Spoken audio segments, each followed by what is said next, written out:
it's Amy White with Worthy Written Words. Today we are going to be working on this hand-painted poster. And what you have here is you have this legend or map right here where it's kind of like a paint by number. So you can see what colors you need to paint on the real cardstock by using this little legend. So 1 is yellow, 2 is red, 3 is turquoise, 4 is navy blue. And then your paints are also labeled at the top. Now, when I first started this with the yellow, I recommend going in order 1, 2, 3, 4. And that way the layering aspect will be the best. So let me explain. So as I'm starting this out with the yellow, of course it's brand new. I'm first starting. I'm trying my very best to stay in the lines. But then I learned as I went on that I actually don't need to stay in the lines because the way that I'm doing it, the darkest color is the background, and that's the last thing I'm going to do. And with acrylic paints, you can paint over and it'll cover it. So anything that goes outside of the lines is not a big deal because I am going to be painting on top of it anyways when I do the navy blue. So when I first messed up and I thought, oh no, that realization hit me, and then I just went all out and just said, oh, never mind then. I'm just going to be super messy and make it so much faster to just color in the areas that need to be colored in and not worry about being inside the lines. And then later on, I'm going to cover it up anyways. So I did this with the yellow. With the red, I wasn't sure how well it would cover up. So I tried really hard with the red to stay in the lines, but I did mess up. And with the red, you're going to need 2 coats because it just applies it pretty light the first time. So to make that really pop and stand out, you'll want to do 2 coats of the red. The turquoise is fairly heavy. It covers things up really well the first time. So you just need 1 coat with the turquoise.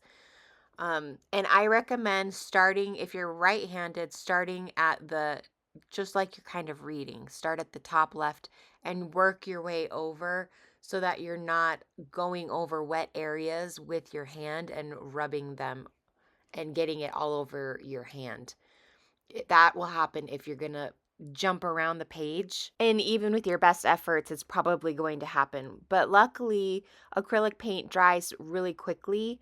And so if you have a heat tool, you can, use that in between coats and just blast it real quick and have it dry so that you can prevent it from getting all over everything. And you'll see me use it from time to time. You can change the colors too if you want to and rearrange them however you like. However, I would keep the darkest color as the background to help make it so much easier to hide up any mistakes that you do have. This entire process took me at least 4 hours. I am a bit of a perfectionist though, and so I really was trying hard to cover up any mistakes that I made. But that's why this is in a time-lapse mode, because I know you don't want to watch 4 hours of video. But so I ended up walking away and coming back and walking away. So if you find yourself getting frustrated, then just take a break and come back to it later. Some people really, really love the small detail work. Hand painted posters are really popular right now, and people are making them for events. And so it just seemed like a fun project to try. So once you have all of these painted by the paint by number, then you might want to go through and fix it like I'm doing right now. I'm going through, I'm adding a second coat, I'm covering up mistakes, I'm trying to make lines cleaner. And you can do that until you feel good about it. And then what I'm going to do is I'm going to take a black glaze pen that's in the kit, and I'm going to outline everything with the black glaze pen. So keep that in mind too, that if your lines aren't perfect, you're going to have a thick border around it to help cover stuff up, and it just makes things pop up better. And the glaze pen doesn't show up very well under this light, but it has a 3D effect, and it's my favorite pen, and I'm really sad that it's being discontinued. So it was really difficult for me to include it in this kit because I only have a limited supply left, but I felt like it really needed it. And so really enjoy these pens because they are my favorite, and they are becoming rare and will soon be extinct. So when you use the Glaze pen, because it's brand new, it's going to come out fast and heavy. So be prepared for that. You may want to even practice on maybe your legend to just get a feel for how it works. You can also paint on top of it, but because it does have a 3D effect, it will show more if you try and paint on top of where you mess up. And I even do it on mine because I smudged it. So this is what the glaze pen looks like, and I'm going to show you. First, I roll it onto the piece of paper to just kind of get any gunk off of it, and then I'm going around everything, and you just kind of gotta get a flow with it and get used to how this pen works. But it's going to be really good to add that final step to make your art project just pop off the page and shine. Also, when you're painting, it will dry where it kind of curls the page a little bit.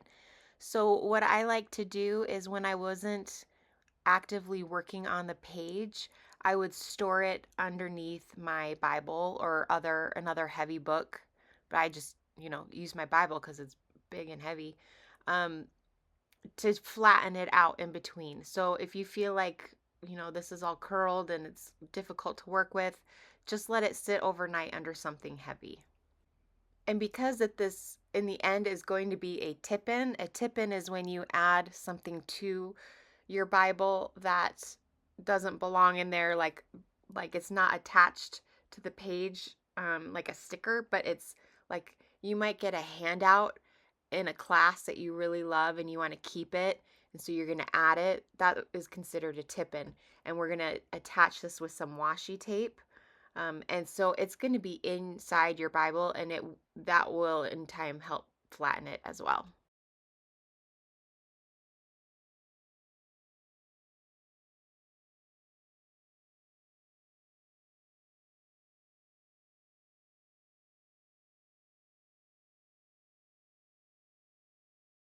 Okay, now once you're done, we're going to flip it over, and I'm using some craft tape. We're going to add this rickrack to the edge, and I'm just putting it so that you can't see the hole of the other side. So when you close it, it just looks like a bunch of little half circles. And then I'm cutting each edge off at the top. And then I'm going to use a hot glue gun because this is going to fray. You can kind of see it already fraying. So I'm going to use a hot glue gun, plug that in, get it heated up. And I'm just going to put a tiny little bead across each edge to protect it from fraying anymore. And then on the back side, after I've done this, I'm going to take this big sticker and this tab. And first I'm going to attach the tab in the middle so that it's going to be sandwiched between your poster and this devotional that we're putting on the back side. And this devotional is the whole thing is a sticker. So you're just going to flip it over and you're going to take off the back sticker part. And I just start with the first half so I can line it up using the non-sticky side and get it where I want it. And then you put it down and kind of spread it out so that you're getting any air out. And then you can take off the second half. It's just a better way of keeping control instead of having this massive sticker that's easy to mess up, get air bubbles in or whatnot. So when we have that on the other side, then we're going to attach this whole thing to our scripture, and it's the book of Revelation, chapter 1. And we're going to put this in using the washi tape in your kit. Now, some people have this little white edge on the side of their poster, and some people do not. And that is just a matter of me not being very thoughtful when I cut them out, and some of them I just cut out and then I realized, oh, they might want a wider edge. So it doesn't really matter if you have the white on the edge like mine. It's just a matter of where you place this washi tape. So if you don't have this white edge, you can put it just closer inside, but just don't cover up the letters. So first, before I attach this in, though, I showed you all the things. I'm going to highlight these verses that I like using these Mildliner highlighters. You can use whatever highlighters you have um, at home. It doesn't have to be these same ones. You just want to make sure that they don't bleed through to the other side. And I'm highlighting verses between 1 and 8 that speak to me about how Jesus is coming back soon, that go along with this. And what I'm doing is I'm rotating between the yellow and the turquoise so that they are offset by each other. We're almost done. I hope that you guys had so much fun doing this hand painted poster. You can use it in other areas of your life. I just recently did it for my daughter's volleyball game and made her handmade posters. It was really fun, a creative outlet. Be sure you follow us on YouTube so that you can stay up to date on all of our latest video releases. And we're also on TikTok, Instagram, Facebook, and you can get all of the needed supplies in the details below. You do have this white strip and you're covering it up with the washi tape. What I ended up doing was I cut the remainder off that was poking out on either side. You don't want to have the washi tape going all the way down your poster because it'll make it harder to flip it. It'll hold it down in place. So if you have the washi tape a little bit below the front like I'm doing, so it's not covering the whole thing, then you can flip it a lot easier and see the backside as well as the scriptures underneath. And this will work whether you have the white strip or not. You just put the washi tape on so that it doesn't cover the whole thing. And that is it. We will see you guys next time. Bye.